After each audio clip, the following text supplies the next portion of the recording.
Hindi sabi.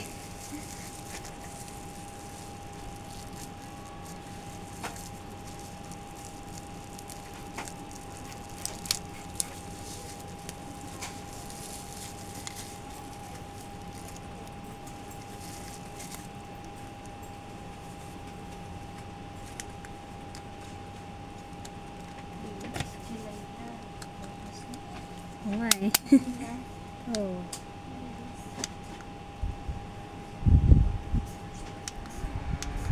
Ay, ang premium pala nito. Ito. Ay, iwata. Oo. Ang cute. Ano siya eh, pwede maging power bank or ano, fan. Tsaka magandang blend yan. Yun nga lang, ang laki. Pwede siyang power bank. Pwedeng power bank. Galing yan. 1K.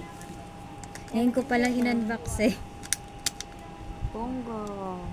Hmm. Magkano yun? Ano? 995. Ay, 955.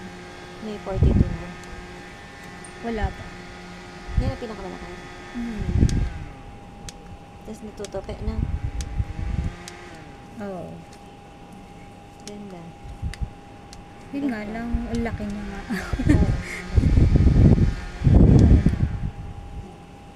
Yan.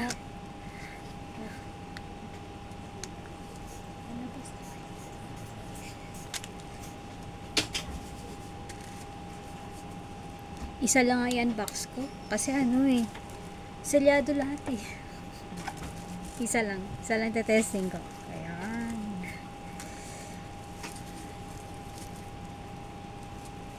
Yun nga, ang premium niya.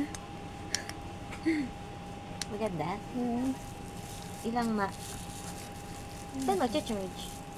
Ano dito? Sa USB-C siya. Ano siya? 4,000 mAh. Maganda. Mabigat. Oo, mabigat. Ay, oo. Tapos ito power bank, no? Oo. Pero ano siya, ang gagawin mong power bank, ito. Oo, yan. Maganda. Mabigat to. Oh. Diba? Maganda box niya. Oo. Pwede pa. Ano pa, individually kaya hindi ko nabubuksan yung iba. Iwata may brand yan, diba? Oo. Hindi ko nabubuksan yung iba. Oo, para hindi masira.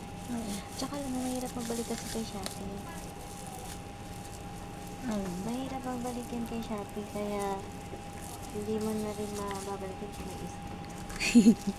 Diba? Kasi Oo. pagod mo pa yung Shopee, pupunta pa siya dun Sa malapit na JNT. Oo, diba? That's very hard.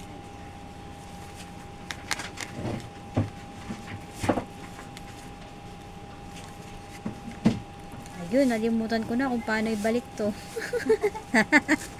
Ayan, okay na. Oo. Ano maganda siya? Oo.